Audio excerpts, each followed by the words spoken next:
The Anatomy of Melancholy by Robert Burton. The Discourse. Hello and welcome to The Discourse. Robert Burton was an English writer, fellow, clergyman and cleric of Oxford University who took birth on 8th February 1577 and died on 25th January 1640. As a fellow of Oxford University, he became the librarian of Christ Church Library in 1624 and remained a librarian there till his death. He was a poet, a dramatist and a prose writer. However, most of his works have been lost. One of the works that he wrote under a pseudonym as Democritus Junior became extremely successful at that time and is considered a pathbreaking work even now. It was titled The Anatomy of Melancholy that he wrote as a medical work. However, he was not a physician nor a doctor, yet he devoted extensive time and efforts to proper research and studies before writing this work and took the help of quotations and references from various previous writers, thinkers and physicians to assert his views regarding melancholy. The Anatomy of Melancholy. The full title of this work that Burton wrote under the pseudonym of Democritus Junior was The Anatomy of Melancholy, What It Is, with all the kinds, causes, symptoms, prognostics and several cures of it, in three main partitions with their several sections, members and subsections, philosophically, medicinally, historically opened and cut up. It is a huge and encyclopedic book containing more than 900 pages that explores a dizzying assortment of mental afflictions, including what might now be called depression. Burton considers melancholy to be an inbred malady in all of us and admits that he is not a little offended by it himself. The main subject of the book is melancholia, which includes but is not limited to clinical depression. Burton produced this book as a medical text. However, it is considered a unique text of literature because it contains a lot of scientific and philosophical content. Furthermore, to assert evidence in his support, Burton mentions a huge number of case studies of melancholia in this book, which included some important historical figures and some fictional case studies including protagonists of Shakespearean plays and other famous stories. Burton printed the Anatomy under the pseudonym of Democritus Junior, alluding to the Greek pre-Socratic philosopher Democritus, sometimes known as the laughing philosopher. To address the issue of melancholy in his book, Burton drew from nearly every science of his day, including psychology and physiology, astronomy, meteorology, theology, and even astrology and demonology. He took inspirations from the Hippocratic and Galenic corpus and the writings of the late 1st century physician Rufus of Ephesus, Arabic philosophers, and many more. The Anatomy contains a summary of the medical doctrines about melancholy as they had accumulated from the time of the Hippocratic corpus through to the early 17th century. Though of course for the most part it is not presented as a historical survey of knowledge but rather a theoretical treatise with immediate practical application. The book was published in 5 revised and extended editions during Burton's lifetime and it continued to be reprinted. The Anatomy of Melancholy is divided into 3 parts with various subparts. The first considers the nature, symptoms and diverse causes of melancholy.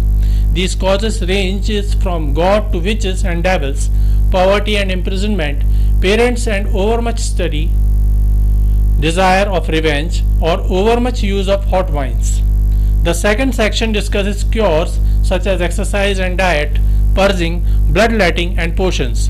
The third section focuses on 2 particular types, love melancholy and religious melancholy. Melancholy. While discussing the plays of Ben Jonson, we explained the 4 types of humors that were considered important in human life during that time.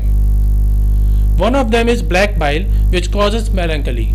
In the book, Burton mentioned that he himself was struggling against melancholy as he says, "I write of melancholy by being busy to avoid melancholy. There is no greater cause of melancholy than idleness, no better cure than business." Those were hard times of political upheaval across Europe. England was suffering plague and the tensions between Protestants and Catholics were at their peak. Puritans and Anglicans were also drawing swords against each other. In such a scenario, depression was a common problem that often people faced. Burton classified melancholy into various kinds, and one of them is male and female melancholy. In this section, Burton examines the melancholy that drove Shakespeare's Hamlet and also discusses the madness of Ophelia. In the subsection Maids, Nuns and Widows, Burton suggests that forced sexual abstinence can lead to melancholy. Burton mentions stalemates, nuns and widows. They are melancholy in the highest degree, and all for want of husbands. He says that noble virgins are particularly affected by vicious vapors which come from menstruous blood.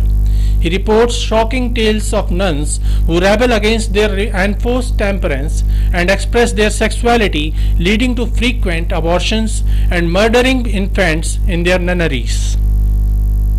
As a cure, Burton suggests that the surest remedy is to see them married to good husbands, where they can fulfill their desires and put out the fire of lust.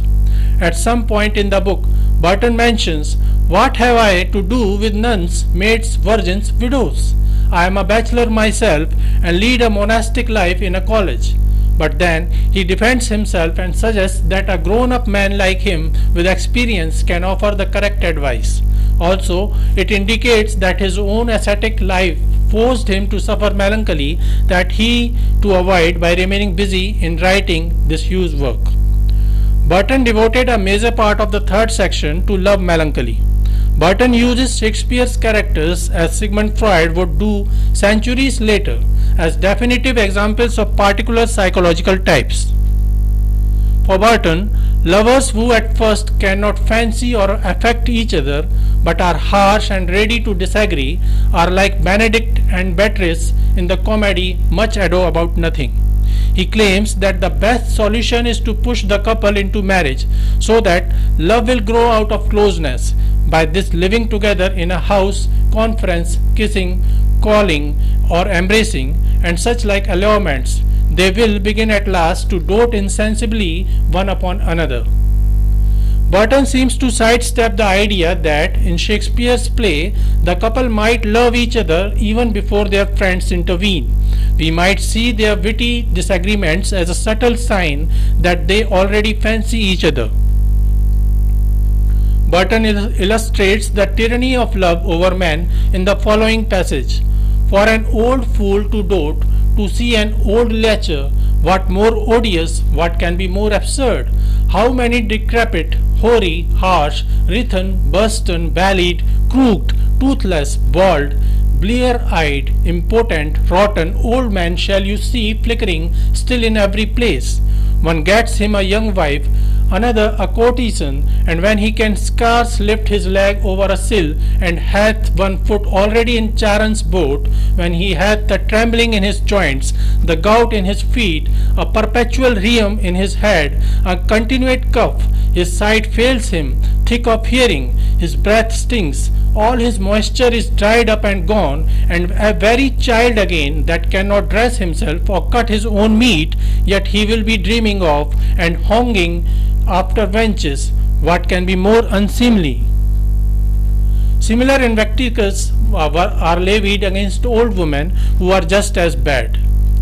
Burton believes that love is blind and irrational and says, though she be very deformed of herself, ill-favoured, wrinkled, pimpled, pale, red, yellow, tainted, tallow-faced, have a swollen juggler's platter face or a thin, lean chitty face, goggle-eyed, blear-eyed or with starring eyes, have a sharp fox nose, a red nose, china flat, rotten teeth, black, uneven brown teeth, beetle-browed, a witch's beard, her breath stink all over her room, her nose drips winter and summer, filthy, long, unpared nails, gouty legs, her ankles hang over her shoes. If he love her once, he admires her for all this. He takes no notice of any such errors or imperfections of body and mind. He had rather have her than any woman in the world. Burton concludes there is no end of love's symptoms, 'tis a bottomless pit. Cure for love melancholy is first of all to be always occupied, seriously intent. a lean diet is prescribed and young men should refrain from reading the book of Genesis. All kinds of subterfuges are devised to put the unfortunate man off. Think of what the fair maiden will be like when she grows old. One grows too fat, another too lean. The other subject of the third section is religious melancholy, which is regarded as a branch of love melancholy, largely due to the concept held in Burton's age that the deprivation of love, God's love, was a cause of melancholy. He discusses demonology in this section and offers a great many historical examples. Burton not only incorporated the spiritual concept of acedia and presented melancholy as a consequence of the fall, but dissolved the boundary between medicine and the theology, or more specifically, practical divinity, that his contemporaries had explicitly been observing. In one sense, this was uncontroversial.